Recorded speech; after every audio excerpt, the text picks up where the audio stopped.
Oral questions. Questions orales. The Honourable Leader of the Opposition. Thank you, Mr. Speaker. A year ago, the Prime Minister copy and pasted my idea of eliminating GST on building of new homes.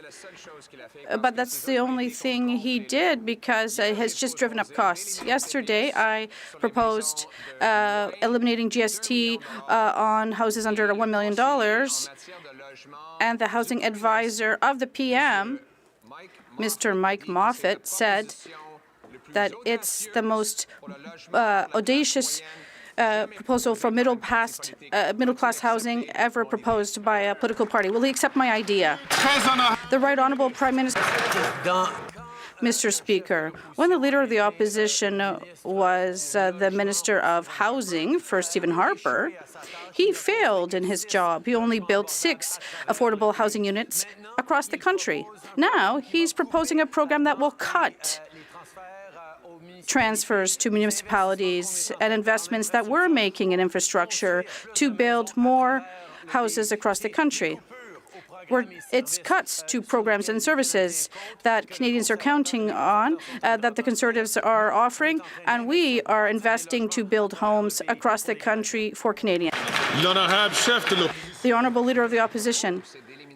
We're proposing to eliminate the GST on houses under $1 million, and this will save $25,000 on the purchase of a home, an average home in Quebec. That's a reduction of $1,000, $300 on mortgages per year. Will the PM send this money to his program?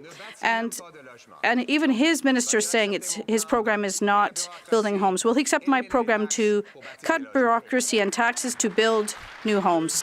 The Right Honourable Prime Minister.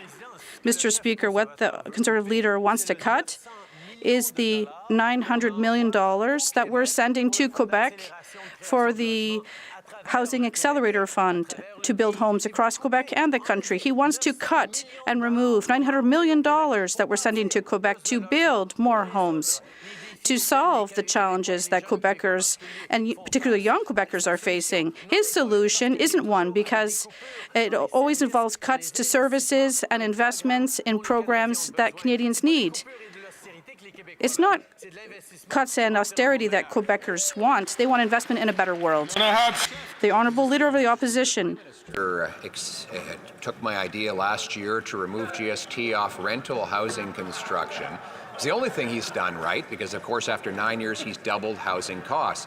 So yesterday I came up with another common sense idea. Let me quote his housing advisor, Mike Moffat. The Conservative leader's plan to eliminate the GST for newly constructed homes selling for under $1 million is the boldest middle-class housing proposal released to date from any federal political party. Will he accept my common sense idea?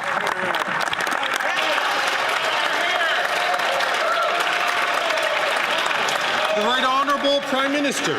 Over the decades, Canadians learned the hard way. With Conservative promises, you always have to check the fine print. And the fine print on this one is they're going to cut the investments we're making across the country, working with municipalities to cut red tape, to invest in more housing, to invest in more affordable homes, to accelerate permitting and create densification. He's going to cut the services and programs and investments that Canadians are counting on to solve this housing crisis.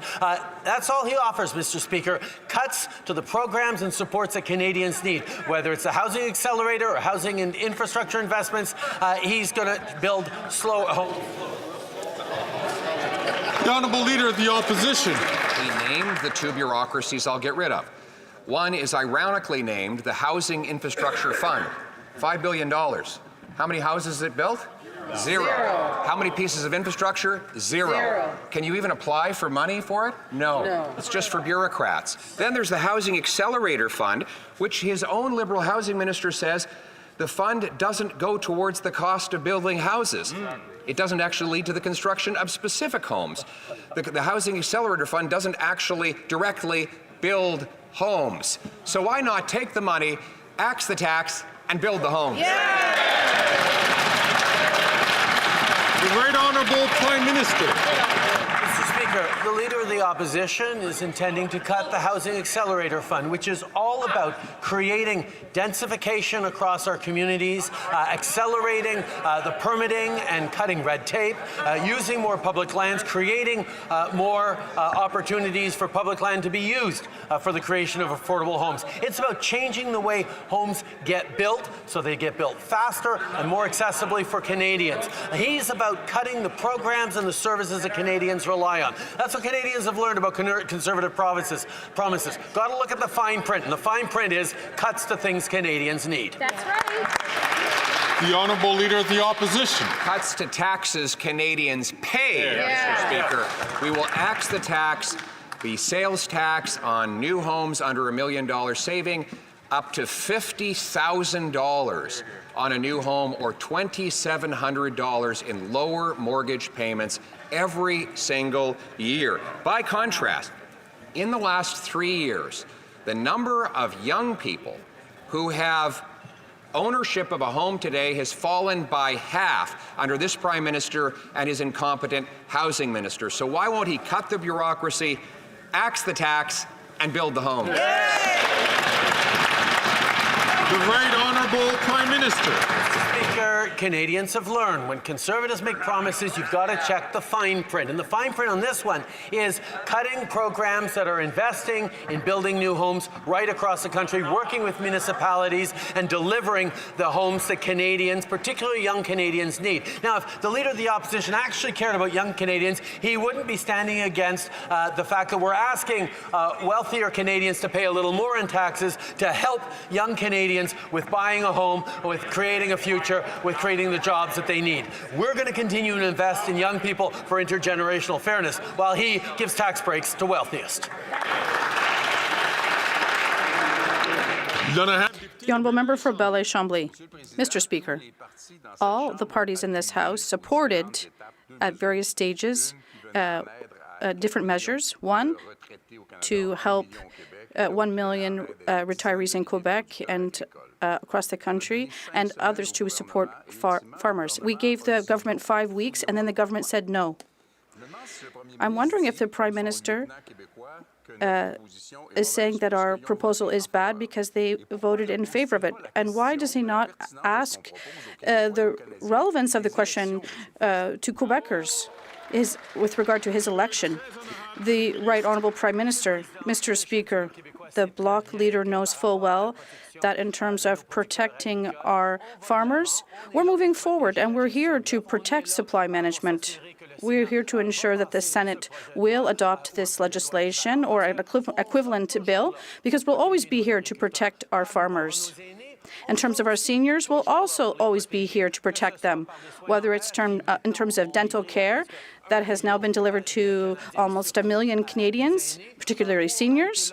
And we're also here to increase the GIS and extend OAS for older seniors. We're always going to be here for seniors. The Honourable Member for Belleuil-Chambly. It's like the insane asylum. The Conservatives want to table a motion to get rid of the government. They have to stop filibustering. And now the Conservatives are protecting the government, strangely enough. And now the Conservatives' obstruction seems to be in favour of the Liberals because they don't want to work more. Can we stop this nonsense and trigger an election, Mr. Speaker?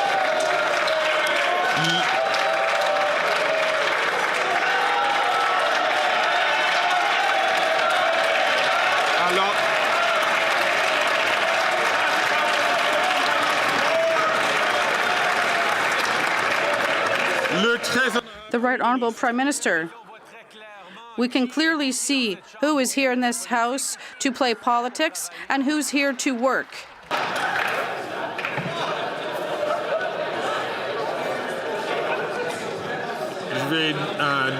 I will ask the Prime Minister to start from the top, please.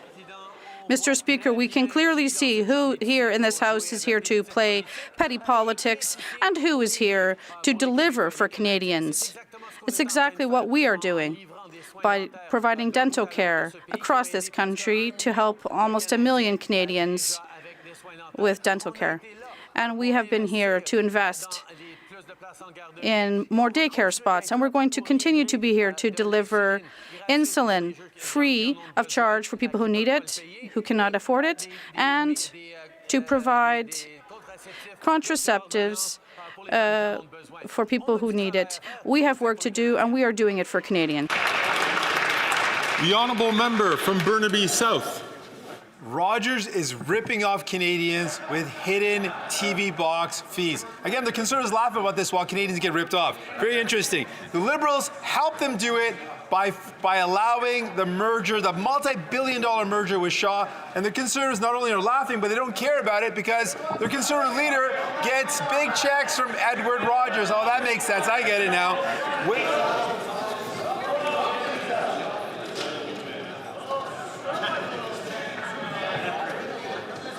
Colleagues, in order for us to get through question period in the required time, it's important that members not be interrupted and that the chair can hear the question. And invite the honourable member from Burnaby South to start from the top and to ask his question. The honourable member. I'm curious if the Conservatives are going to laugh again when I mention that Canadians are getting ripped off by Rogers, who is charging them hidden fees every month when they rent their TV box. Now, I know that the Liberals have helped Rogers do that by allowing the multi-billion-dollar merger with Shaw.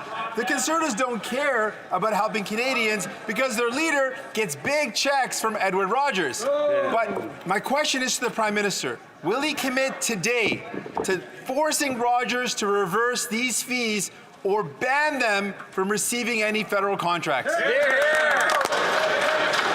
The Right Honourable Prime Minister. Mr. Speaker, over the past number of years, we've seen data fees and cell phone fees decrease across this country because of the efforts this government has brought in for more competition and for support for consumers. We know there's always more to do. We're going to continue to hold the telcos to account to deliver high-quality services to Canadians at affordable prices. That's something that we will continue to be there for. The Honourable member for Burnaby South. Because the Liberals allowed a massive merger to happen.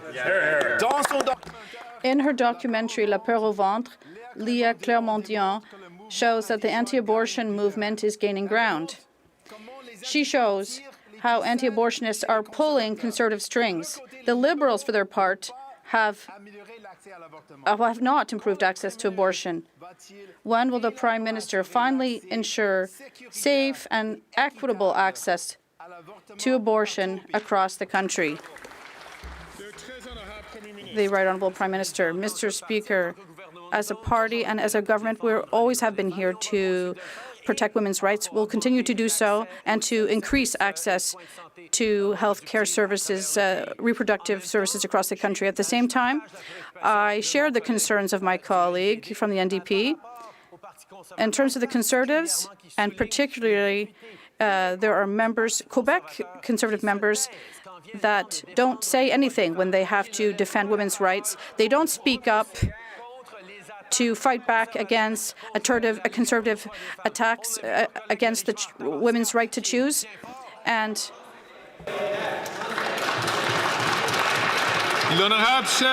the Honourable Leader of the Opposition. Mr. Speaker, the Bloc has done a flip-flop after voting 188 times to keep this government in power.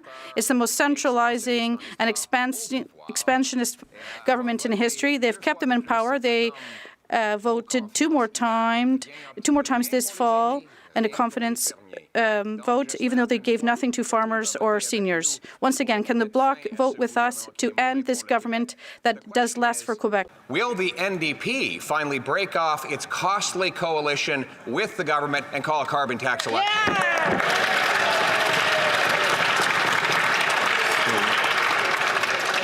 I listened carefully to the question of the Leader of the Opposition. We've been through this before. At some point, the chair is going to have to cut questions if we continue to have questions which don't deal with the administration of government. The Honourable Leader of the Opposition.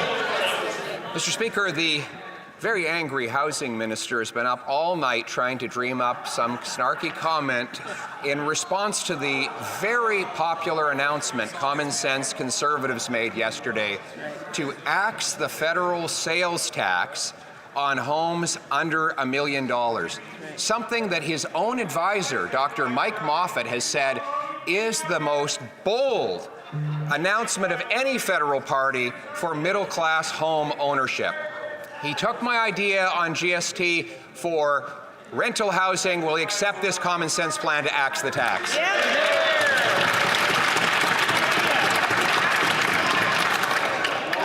There's a lot of chatter coming. I can only identify the member from New Westminster Burnaby, but I would warn other members, please, to not take the floor unless recognized by the chair. It's important for question period to happen during the time that it's supposed to happen. The Honourable Minister for Infrastructure, Housing and Communities.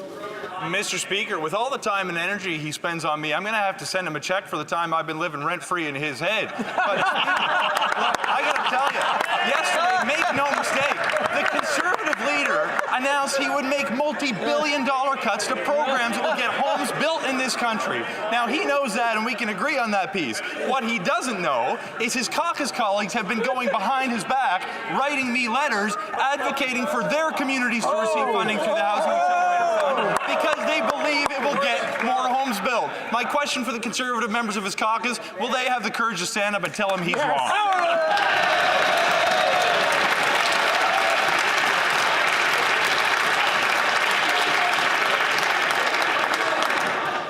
The Honourable Leader of the Opposition. Mr. Speaker, it's the only rent he hasn't doubled.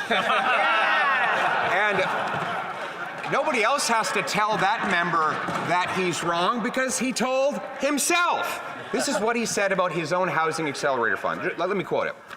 The Housing Accelerator Fund doesn't actually go towards the cost of building houses.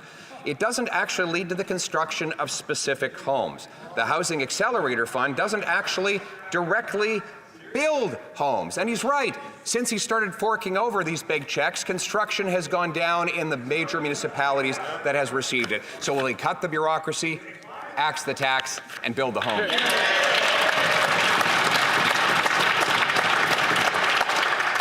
I ask all members once again, including the member from Hamilton Centre, to please not take the floor. The Honourable Minister for Housing, Infrastructure and Communities. Mr. Speaker, there was a time not so long ago when the Conservative leader was actually advocating the government do more to increase density near the services that people need.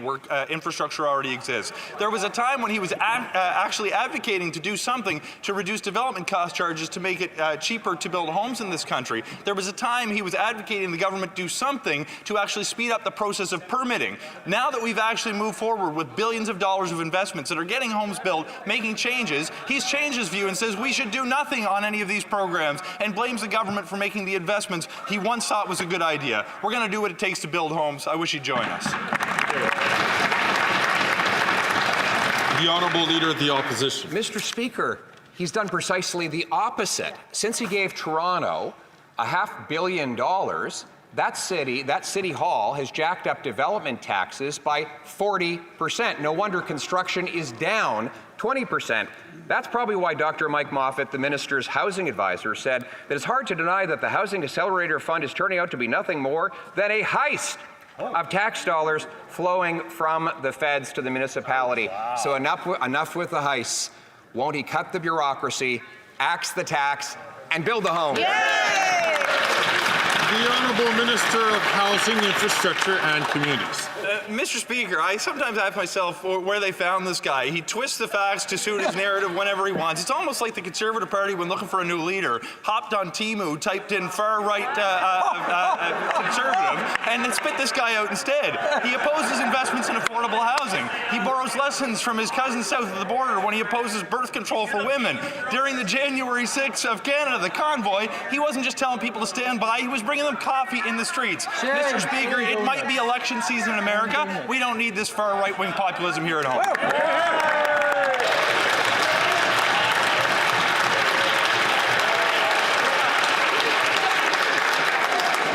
The Order. The Honourable Leader of the Opposition. Mr. Speaker, speaking of leadership contestants, that member must be so uptight and angry because the polling shows that though Canadians want to fire that Prime Minister, the Housing Minister ranks dead last in the polls to replace him. And why wouldn't he? This is the guy who lost track of 1 million people when he was Immigration Minister. Right. He ignored warnings from his own department that letting in 200% more people would cause a housing shortage. And his own government spent the last week trashing his entire immigration record. How can arrogance and incompetence so comfortably reside in one man?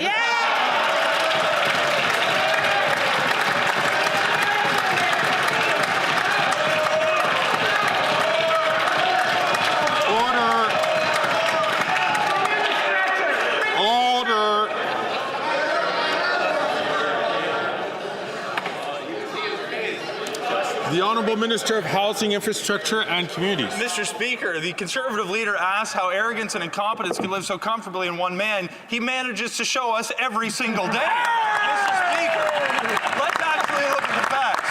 While he's concerned about my polling numbers, I'm concerned about helping people in need. We put billions of dollars on the table to build or repair hundreds of thousands of homes in this country so vulnerable Canadians have a roof over his head. Let's look at his record. The worst level of home building in the last 10 years. And when he had the chance to help the most vulnerable, he simply got 6 units built across the entire country. The only thing he's done to help vulnerable people is show up with a video camera to treat those living without a roof over their head as props, and it's unacceptable.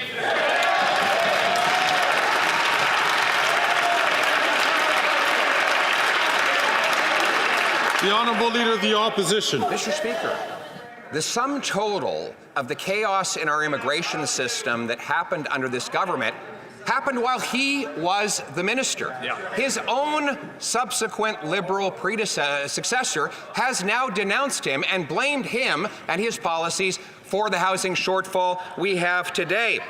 And now as housing minister, since he took office, the number of young people who own a home has gone from 47% down to 26% as he builds bureaucracy to block homes. Why doesn't he realize his failure, accept my common sense plan to axe the tax and build the homes?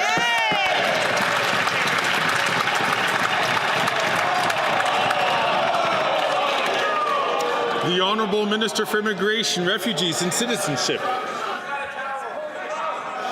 À l'ordre, s'il vous plaît. Order, please. The Honourable Minister.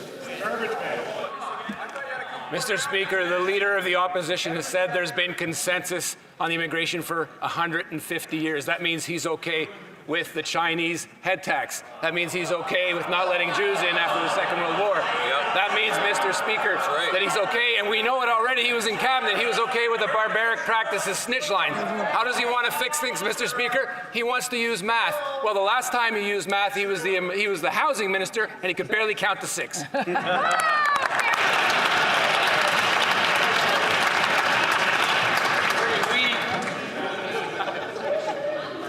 The Honourable Member for Montcalm. With 1 day to go before the start of advanced requests for MAiD in Quebec, the federal government is still refusing to amend the criminal code. The expert committee has been calling for this for a year and a half. And the Liberals have been dragging their feet on this, daring to complain they don't have enough time to consult. It's not time that's lacking, it's courage. Today, the Liberals are creating worries for doctors who are concerned they won't be able to provide care. Do they realize that they are limiting access, to end-of-life care? The Honourable Minister of Health. Thank you very much, Mr. Speaker. I lost my grandmother, and this is a very sensitive issue. It's a national conversation that is needed across the country. And with my provincial counterparts, I will do so. I would ask on the other side if they could cooperate with me to have time for a national conversation to make sure the system is ready and that we've had a conversation in every family across the country. I think that's very important. The Honourable Member from Montcalm. The Liberals lack courage and are complicating access to end-of-life care. And as if that weren't enough, they're passing the buck to the next government.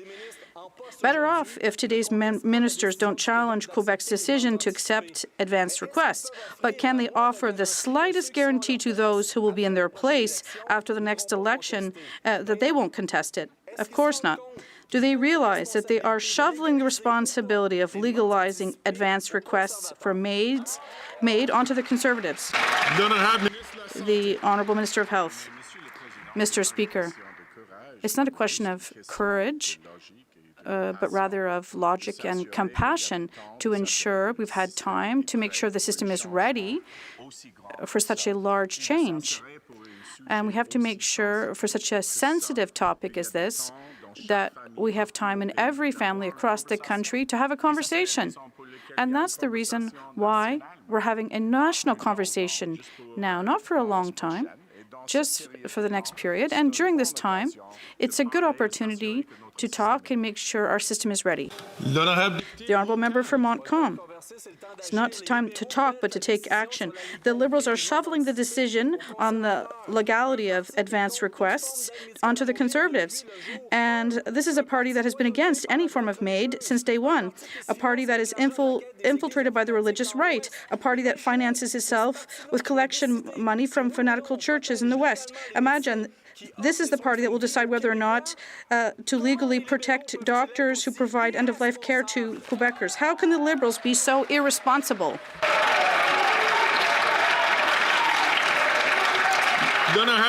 The Honourable Minister of Health. Mr. Speaker, what's irresponsible is to take action without having the opportunity to make sure that the system is ready. And for me, this is absolutely essential. And that is why we're having a conversation across the country, not for a long time, just for a few months, for the entire history of our country. So it's illogical to take a few months to make sure the system is ready. We're having a conversation where all people in every family across the country can participate. From Calgary, Nose Hill. Mr. Speaker, I was dismayed that earlier in question period, in response to the Leader of the Opposition's question on housing, the Minister of Housing treated these questions like they were a joke. The reality, no, seriously, listen to them laugh now. Today, Scotiabank said that nearly 25% less Canadians can own a home now than when the minister took office. This is on top of the fact that housing has doubled under this government. Housing should be for everyone. Will the minister commit to axing the federal GST on new homes so that young Canadians can afford them? The Honourable Minister for Housing, Infrastructure and Communities. Mr. Speaker, I thank the honourable member for her question. And to be clear, what the Conservative Party announced yesterday was billions of dollars worth of cuts to programs that are actually going to get homes built in this country. While she has portrayed herself as having a moral high ground in her question, I would remind her that it is a Conservative leader who showed up in Niagara with a video crew so he could call a woman's home a shack. It was her leader who goes to encampments across this country, not to see what he can do to help people, to put them in the background of his social media videos for likes. Mr. Speaker, people who are unhoused are not political props. They are human beings that deserve to be treated with respect and dignity.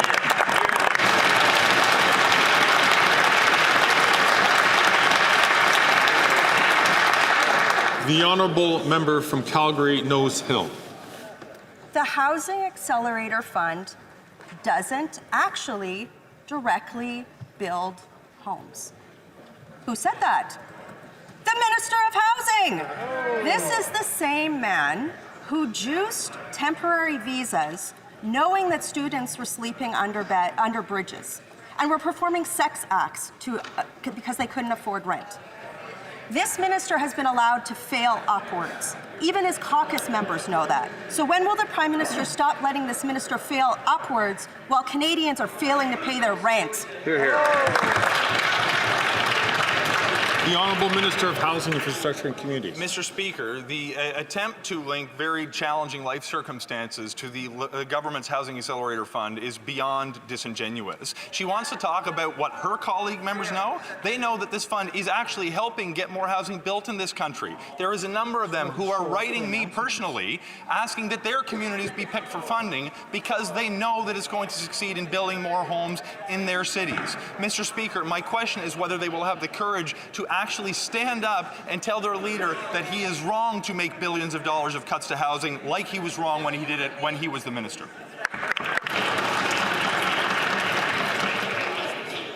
The Honourable Member for Bellechasse, Les Aides-Chemin-Lévis. After 9 years, the Bloc Liberal government has broken home ownership with rents and mortgage payments doubling. Today, 80% of Canadians believe that home ownership is reserved for the very rich. The Conservative leader is proposing to axe the GST on new homes, which will save $40,000 in mortgage payments on an $800,000 home. Will the government implement this proposal or continue to burden Canadians with ineffective programs, Mr. Speaker? The Honourable Minister of Tourism and Economic Development. Thank you, Mr. Speaker. I just want to be clear. What the Conservative Party is proposed yesterday is to cut the building of 8,000 affordable housing units in Quebec. I want to know if this member from Quebec, well, how they explain this to Quebecers, that they're cutting 8,000 affordable housing units. That's what this proposal would mean. The Honourable Member for Bellechasse-les-Chemin-Lévis. Mr. Speaker, believe me, the Conservative leader built 195,000 new houses when he was a housing minister, which proves his competence. However, the Liberals continue to show their incompetence by doubling the cost of mortgage. When is the government going to allow Canadians to choose a common sense option to please Canadians by launching an election? The Honourable Minister of Tourism and Economic Development. Mr. Speaker, you know, when we talk about a housing crisis, we talk about housing supply, and this means affordable and social housing. Mr. Speaker, it's great that they're boasting about building housing, but we have built social housing that was affordable as well. And I repeat, Mr. Speaker, to the Conservative Party, 6 is the number of social housing units that they built. And when my family and I were looking for housing under the Conservative reign, we didn't find any social housing because they don't care about vulnerable people, and they don't care if people can pay for housing. The Honourable Member from Victoria. It's our body, our lives, our choice. Abortion care is health care. But the Liberals keep letting Conservative premiers erode access, while these Conservatives creep anti-choice legislation into Canada. Conservative cuts mean no family doctors, no midwives, no nurses to staff clinics. This isn't real access. Everyone should be able to get health care when they need it, including abortion care. Will the Liberals enforce the Canada Health Act to stop Conservative attacks on abortion? The Honourable Minister for Women and Gender Equality. Mr. Speaker, our message is clear. The right to an abortion and access to abortion go hand in hand, yet there are a growing number of anti-choice pregnancy crisis centers that use deceptive tactics to deter women from making informed choices about their reproductive health. That's why today I introduced a motion to require more transparency from these centers providing pregnancy counseling. Organizations that do not clearly or prominently provide this information to clients risk losing their charitable status. This is about holding them accountable. This is about supports that women can rely on. The Honourable Member from Skeena, Bulkley Valley. Mr. Speaker, last week the U.S. Department of Transport fined American Airlines $50 million for its horrible treatment of people with disabilities. Well, here in Canada, people have been dropped on the floor, they've had their wheelchairs broken and lost. One even had to drag themselves off a plane by their arms. And this government's response, wait for it, the minister held a summit with plenty of nice words and zero action? Why is it that the Americans get a Secretary of Transport that stands up for passengers, while here in Canada, we get ministers of transport that continually cave to the big airlines? The Honourable President of the Treasury Board and Minister of Transport. Mr. Speaker, I beg to differ. I'm standing up in this House today after meeting with our government's Chief Accessibility Officer to definitively emphasize how important passenger safety and accessibility is for this government. And I will repeat that over and over again in this House and outside of this House. There is nothing more important than non-discrimination and more accessibility and safety for our air passengers, rail passengers, and freight passengers also. Thank you, Mr. Speaker. The Honourable Member from Aurora, Oak Ridges, Richmond Hill. Thank you, Mr. Speaker. Last week we found out that an ex-Conservative MP left his party after seeing the increase in the number of anti-choice MPs in the caucus. Anti-choice organizations that support those MPs use deceptive tactics to push women away from making informed choices and accessing a full range of reproductive care through so-called pregnancy crisis centres. Can the Minister of Women and Gender Equality and Youth please share with this House what our government is doing to require more transparency from pregnancy crisis centres who encumber a woman's right to choose by providing biased and unscientific counsel? The Honourable Minister for Women and Gender Equality. People have the right to make informed decisions about their own bodies. Across the country, we are seeing anti-choice pregnancy crisis center undermine a woman's right to choose. So today, I tabled a motion to require more transparency from charities providing pregnancy counsel. And if they do not, they stand the chance at losing their charitable status. Women have shared stories with me about how they have felt when they've walked into these centers, how they felt shame, how they felt guilt, and how it's been at the most difficult time in their lives. So, Mr. Speaker, this legislation ensures that no women will endure judgment or pressure from groups that restrict their freedom. The Honourable Member from Calgary, Midnapore. Mr. Speaker, after 9 years, this Liberal NDP government is not worth the cost. Mr. Speaker, over 2 million Canadians use a food bank on a monthly basis. In Calgary, food bank use is up 28% over the last year, and that's because this Liberal NDP government put a 23% punitive carbon tax on everything. So will this Prime Minister do the right thing, take responsibility for the mess that he created, and call a carbon tax election? The Honourable Minister for Families, Children and Social Development. Mr. Speaker, I challenge that member to point to a single thing that the Conservatives have done to help Canadians that are struggling. And it's easy. She can't, Mr. Speaker. It's appalling, Mr. Speaker. The three-word slogans on that side of the House are empty words. On this side of the House, we continue to make investments in things like the Canada Child Benefit, Mr. Speaker, the Canada Carbon Rebate, Mr. Speaker. On this side of the House, we'll continue fighting for Canadian families. The Honourable Member from Calgary, Midnapore. Mr. Speaker, the numbers don't lie. The Calgary Food Bank paid $10,000 in carbon tax, and that was to facilitate 41,000 visits. And that's because food bank use is up 300% since 2019, the year that the Liberal NDP government implemented their punitive carbon tax. So will the Prime Minister do the right thing, take responsibility for the mess that he created for the Canadians that he drove to the food bank, and call a carbon tax election?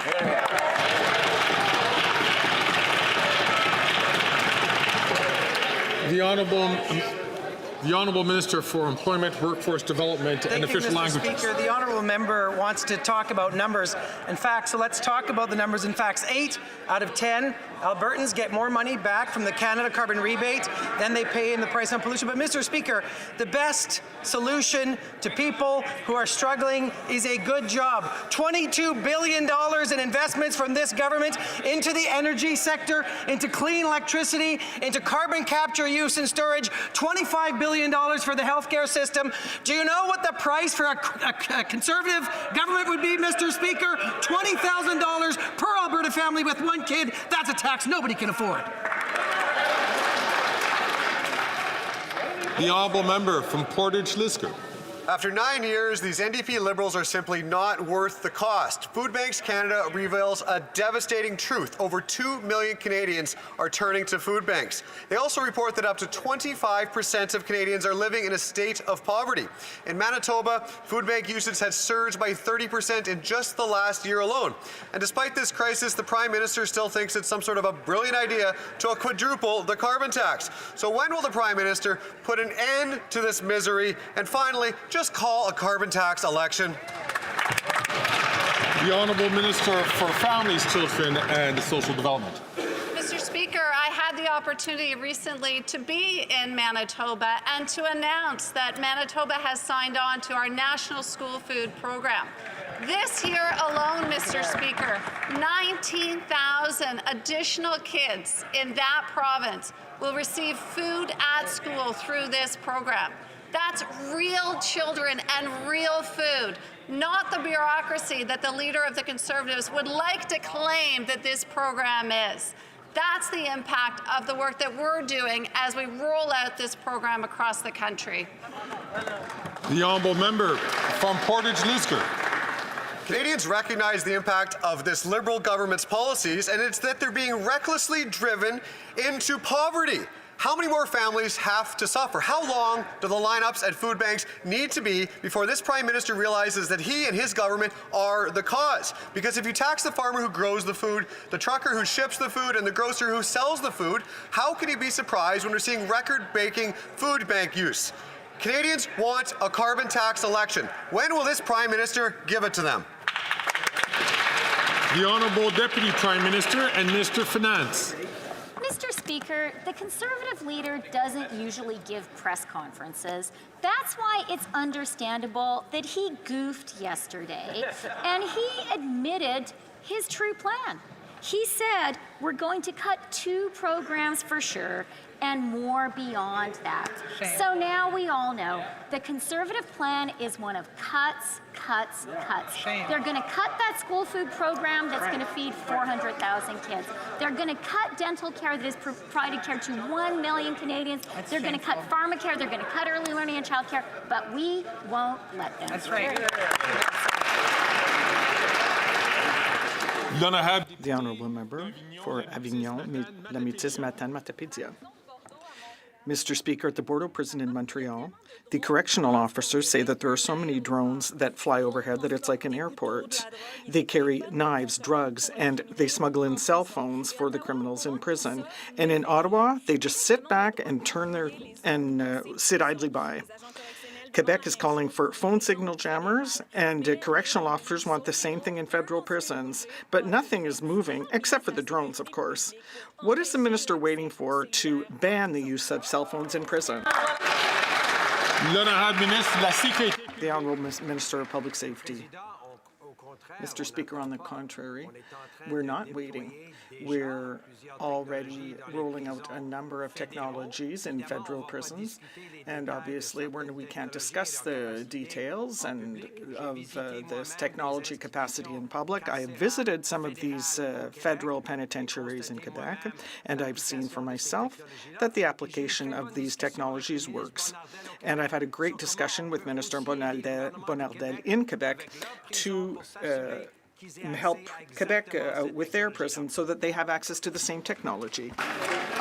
The honourable member for Rivière-du-Nord. Mr. Speaker, the most serious problem with cell phones in prison is that it allows gang leaders to continue their criminal activities inside the walls. These bandits can take out contract killings against their enemies. They can burn down stores and make drug deals. In fact, they continue to represent a security threat to Quebecers and Canadians from federal prisons. This is proven, as we know, and the minister should know this. Why is he not working to ban once and for all the use of cell phones in penitentiaries? Thank you. The Honourable Minister of Public Safety. Mr. Speaker, of course, we are acting exactly to prevent this issue, and my colleague knows this. I am going to be visiting a penitentiary on Friday with Minister Bonardel, and we're going to discuss this issue, and I'll be very pleased to organize a briefing for my colleagues in the Bloc to discuss the technologies that are in place.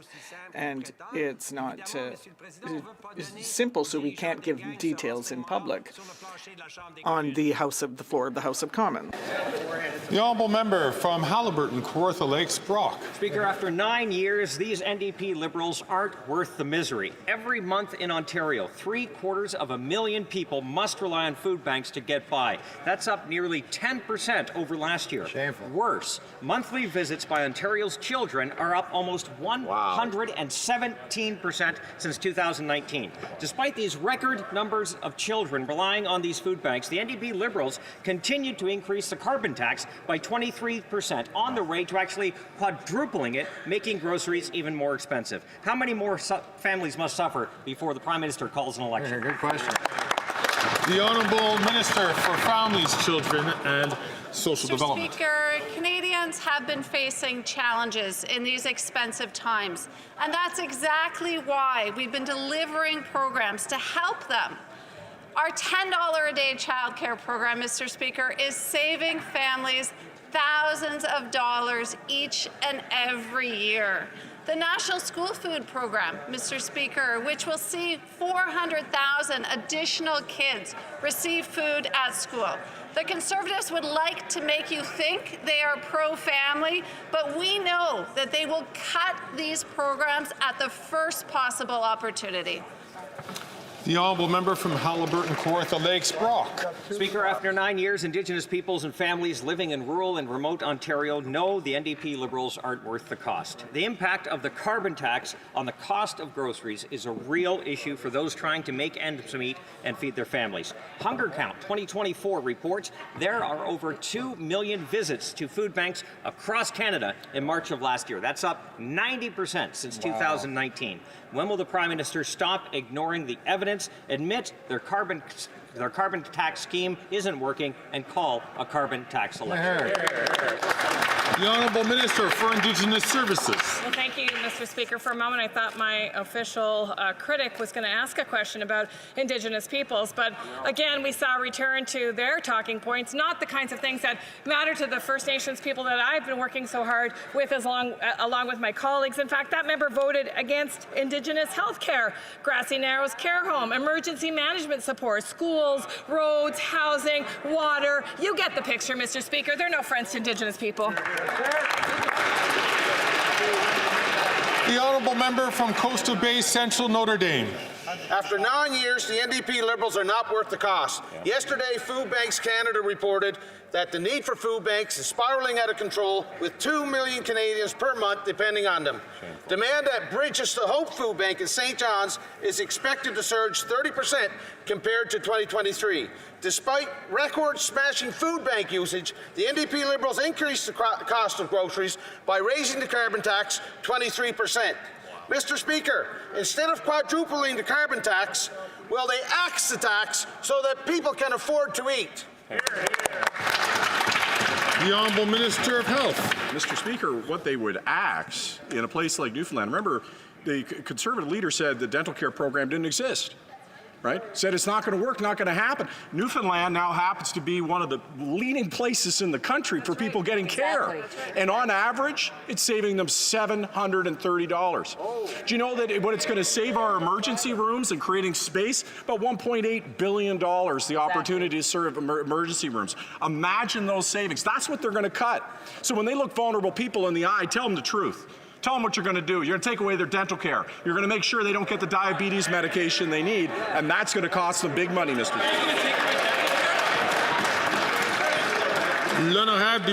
The honourable member for Sudbury. Mr. Speaker, the Leader of the Opposition. Order. Order, please. The honourable member for Sudbury. Mr. Speaker, the Leader of the Opposition continues to bury his head in the sand and refuses to take the security of our country seriously. All other party leaders have received their security clearance, but not him. Now, he doesn't understand clearly the importance of getting security clearance, so can the government explain to the rest of the Conservative members how important it is to protect our democracy?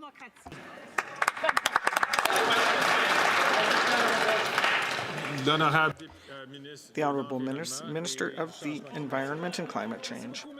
Thank you, Mr. Speaker, and I'd like to thank the member for Sudbury for her question. Our government recognizes the importance of protecting our country and our democratic institutions from the threat of foreign interference. That is why we offered all party leaders their security clearance. Now, the Conservative leader is the only one who is shirking his obligations. Why? Because if he had nothing to hide from Canadians, he would get his security clearance and his top-secret briefing. Unfortunately, the Conservative leader is only in Ottawa to do what he's done best for 20 years. That is, serve his own interests at the expense of Canadians and their safety. The honourable member from Kildonan and St. Paul. Mr. Speaker, after 9 years of Liberals, crime is up and small businesses are fed up. The Liberal Prime Minister changed the laws to make it easier for violent repeat offenders to get bail, and now break-and-enters, thefts, vandalism have become everyday realities for small businesses in Canada. Nearly 60% of small businesses in BC, for example, are being directly impacted by crime. 8 in 10 are worried about their personal safety. This has cost businesses thousands of dollars, driving up costs of food and goods for their customers. When will the Liberals reverse their catch and release policy so that Canadians can shop safely and affordably once again? The Honourable Minister of National Defence. Thank you, Mr. Speaker. I spent 39 years fighting crime in the City of Toronto, and one of the things I learned in that 39 years is that cops count. But, Mr. Speaker, today there are 700 fewer police officers in the City of Toronto than when I was the police chief. And those are the same cops, by the way, who fought guns and gangs, gave evidence at bail hearings, and kept our neighborhood safe. But just like the Harper government that cut 1,000 RCMP positions, Conservative mayors and premiers have frozen police hiring. This is the price we're all paying for reckless Conservative cuts. And if the Conservatives are looking for causation of the rising crime, look there. The honourable member for Charlebourg and Saint-Jean. This Minister of Justice has showed us that he'd rather be soft on criminals than keep children safe. Paul Arcand reports that André Fèvre, a paedophile who led a social club of child abusers, which aimed to teach people how to lure and seduce children, was released by the parole board once again. The minister seems satisfied that experts say that his risk of reoffending is low, even though he has violated his conditions over and over the past 50 years. Is the minister aware of this? And if so, why is he not doing anything? The Honourable Minister of Public Safety. Mr. Speaker, my colleague knows very well that the parole board is independent. It's at arm's length from the government. It makes good decisions, and what it takes seriously is public safety. We're not going to comment on individual cases that are before the parole board. We trusted the board's work, and however, as my colleague, the Minister of Defence, said, we are very surprised to see how many cuts the Conservatives have made to the RCMP and the CBSA, and now they claim to want to fight crime gangs. From Sherwood Park, Fort Saskatchewan. After 9 years of NDP Liberals, taxes are up, costs are up, crime is up, and time is up. Now, Liberals have allowed fraudulent, non-Indigenous insiders and shell companies to steal contracts that had been earmarked for Indigenous businesses. Now that companies like Canadian Healthcare Agency and Dalian Enterprises, who got over $100 million each, have been removed from the Indigenous business list, they should pay back the money that had been set aside for Indigenous companies. When will this government get our money back from bad actors who pretended to be Indigenous?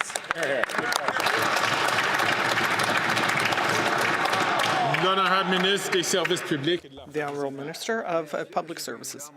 Thank you, Mr. Speaker.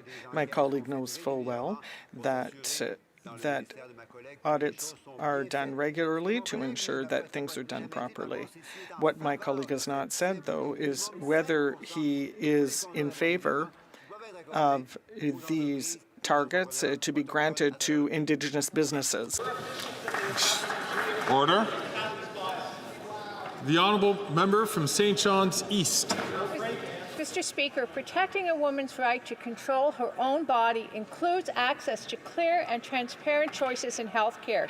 Far too often we see actors operating in the charitable healthcare sector, victimizing vulnerable women seeking sexual and reproductive health services. Can the Deputy Prime Minister and Minister of Finance update the women of this country what this government is doing to ensure they are protected from these nefarious predators? The Honourable Deputy Prime Minister and Minister of Finance. Mr. Speaker, I would like to really sincerely thank my colleague from St. John's East for her hard work for Canadian women. She is a nurse and she knows what she is talking about on this issue. Today, we introduced legislation that would deny charitable status to centres that fail to disclose services they do or do not offer. This is about telling the truth. It is about women and girls across our country having control of their own bodies. That is what our government is proud to stand up for. Thank you, Mr. Speaker. The honourable member from Edmonton Strathcona. Mr. Speaker, this week the Israeli parliament banned UNRWA from operating in Israel-occupied East Jerusalem and designated this life-saving organization. Colleagues, I need to hear the question. The honourable member from Edmonton Strathcona from the top, please. Mr. Speaker, this week the Israeli parliament banned UNRWA from operating in Israel and occupied East Jerusalem and designated this life-saving organization as a terrorist organization. Millions of Palestinians are living through hell and they need aid, and there is no aid organization that can do what UNRWA can do on the ground. Canada must act now. We cannot tolerate these outrageous attacks on the United Nations and international law. Will the government finally sanction Netanyahu and his extremist cabinet? Hear, hear. The Honourable Minister for International Development. Mr. Speaker, we expressed serious concern about the passage of the legislation by the Israeli Parliament that undermines the operations of UNRWA. As the member opposite has stated, UNRWA is the backbone of the humanitarian response that supports over 2 million civilians in Gaza, Palestinian civilians. This poses a significant risk and an obstacle to more aid going in. We urge the Israeli government to allow UNRWA and the organizations that depend on UNRWA's network to do the work that is necessary to continue to deliver aid without obstruction. Thank you very much. The honourable member from Burnaby South. That response did not respect the seriousness of what's going on and the dire situation that's going on. I want to take a moment now and talk about an event that's one of the premier events in Toronto, something that so many people come to, brings millions of people together, creates thousands of jobs. It's the Toronto Caribbean Carnival. It is one of the most important events in Toronto, but sadly, because of Liberal government underfunding, this festival is at serious risk. So will the Prime Minister commit today to the appropriate level of funding to protect this vital festival that celebrates Caribbean culture and the Caribbean diaspora in the GTA? Hear, hear. The Honourable Minister for Diversity, Inclusion and Youth. Mr. Speaker, for the last few years, this government and our government have been proud to support the Toronto Caribbean Festival. That's something that brings hundreds of thousands of people from around the world to the city of Toronto, and we're going to continue to work with the organization to support the work that they do in bringing and celebrating the Caribbean Festival in this country. Thank you, Mr. Speaker.